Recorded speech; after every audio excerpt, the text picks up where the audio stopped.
There we go. Well, I really appreciate Les going first because a lot of the stuff I'm going to talk about in some ways it relates to some of these economic pieces. And I love that last quote there, the informed citizen, and what that really looks like. And so I'm going to do a little bit in terms of threats and opportunities myself here. Can everybody hear me okay? Flawless. All right, let's make sure this is working.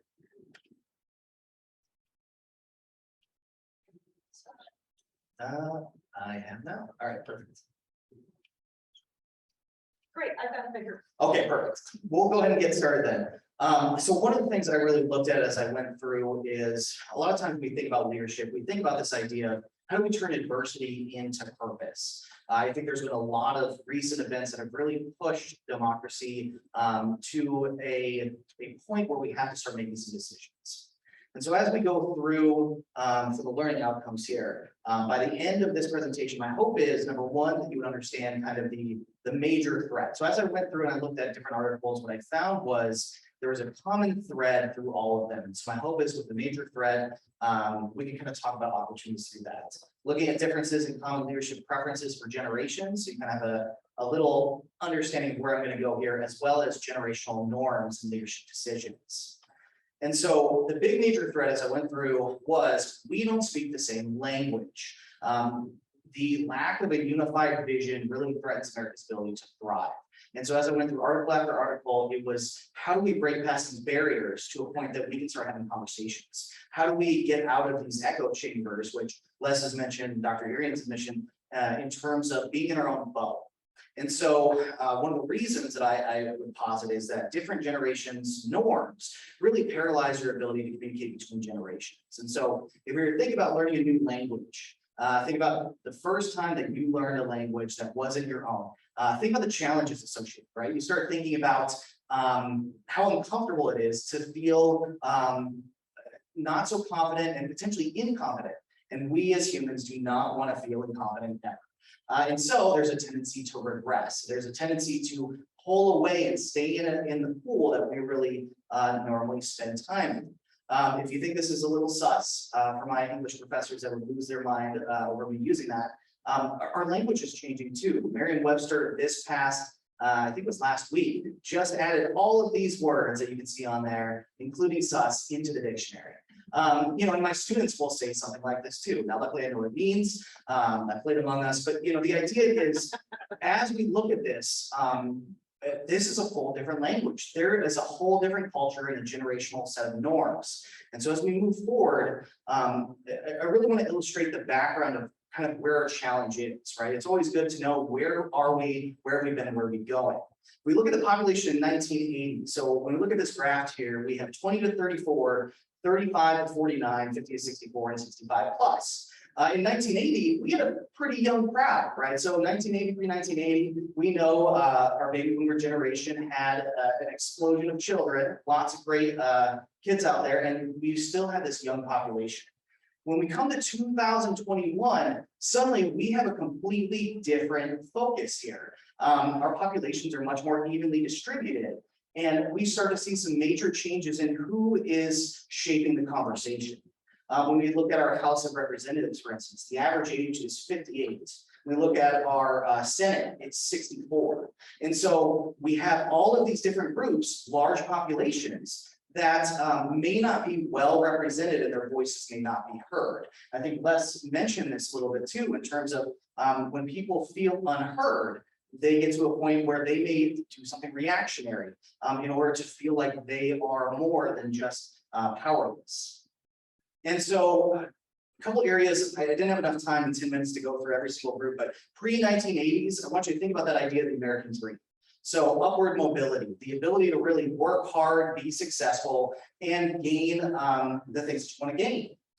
One of the challenges as we go forward, and again mentioned by my betters here, I think is this focus on disinformation or the potential of groups being stuck in their own bubble. And so some interesting pieces as I went through is to look at technology familiarity. So I know somebody who is a young nurse who had gone through and had a doctor. And so the doctor had texted her and said, hey, This patient has passed away in room 321, and then used a skull emoji. My students, and her and younger would lose their mind because usually that's indicated as that's so funny, I'm dead, I'm dying laughing. And so this difference in vernacular is such a big difference that to go outside your bubble means you're going to make mistakes. And I think as we look forward, the other challenge is if I make a mistake and I regress, right? Oftentimes when things are uncomfortable, we regress to a form that we've been in.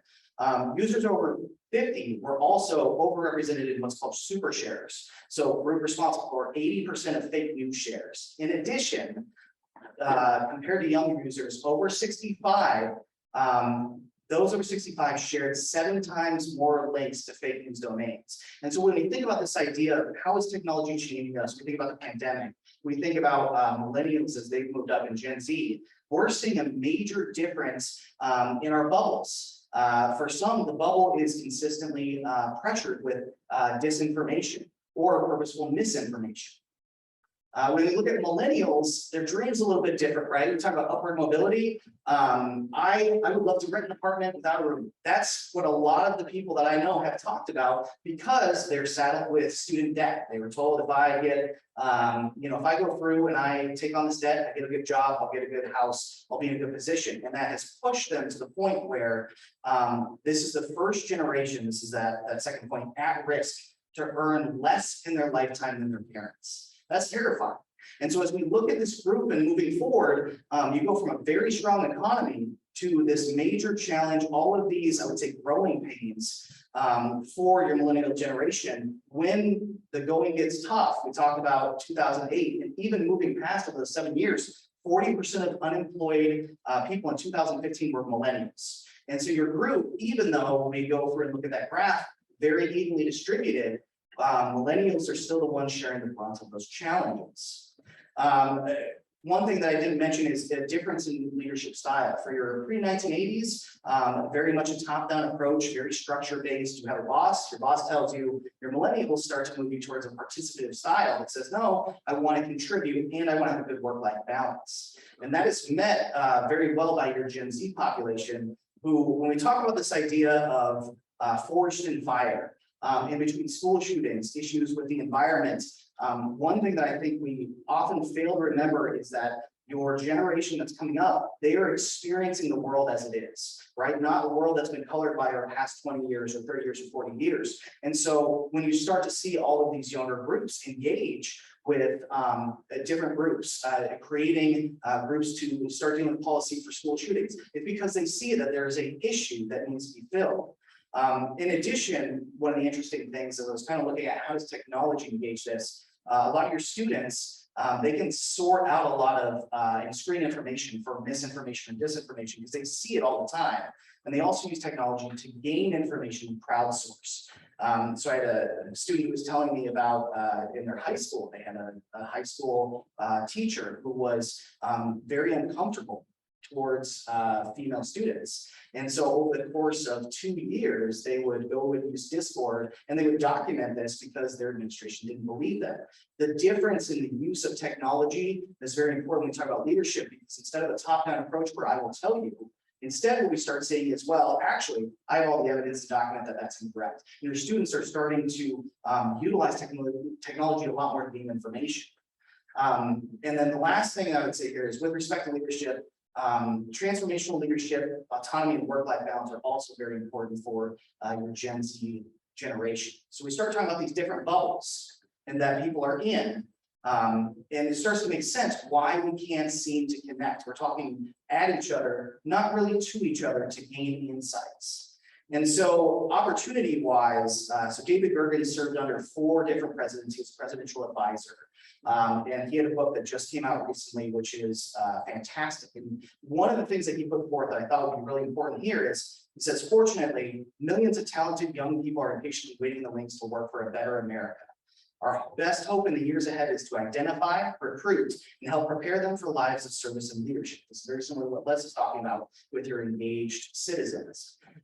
With the help of older generations, they must reach out across current divides to people of different backgrounds, races, and genders, but share basic values and common dreams. And so as we think about this, One thing that we often note, and I didn't put this in here, but I probably should have, is Paulo Freire's pedagogy of the oppressed. Oftentimes what we find is when somebody has been oppressed, when they are put into a position that they are in, that their oppressor was in, they often become the oppressor.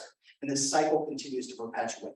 What we have to do is find a way to be able to engage with others, start to mentor and provide our time, talents, and treasures to help support students to really gain an understanding and become that citizen that is actively engaged.